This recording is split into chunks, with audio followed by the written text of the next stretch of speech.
प्रवाशांच्या सेवेसाठी एस-टीची भाडेवाढ अटळ. 14.95% भार शासनाला प्रस्ताव. प्रवाशांना अधिकाधिक चांगली सेवा द्यायची आहे. बसस्थानकेही चकाचक करायचे आहेत. त्यासाठी मोठा खर्च येणार आहे. यामध्ये भाडेवाढ क्रमप्राप्त ठरते. त्यानुसार 14.95% भाडेवाढ वाढवण्याचा प्रस्ताव शासनाला दिल्याची माहिती राज्य परिवहन महामंडळाचे अध्यक्ष भरत गोगावले यांनी पत्रकारांना दिली आहे.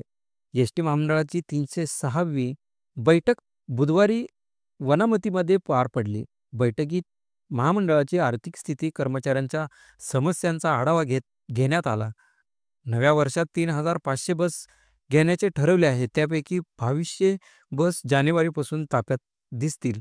तसेच भाडेतत्वावरील 1,310 बसेस 3 महिन्यात सेवेत येतील, असेच गोगावले यांनी सांगितले आहे. एक बसचा लूकच नव्हे तर बसस्थानकांचाही चेहरामोहरा बदलवायचा आहे. बीओटी तत्वावर काही कामे करावायची आहेत. त्यामुळे प्रवास भाडे वाढवण्याचा प्रस्ताव दिल्याचे गोगावले यांनी म्हटले आहे.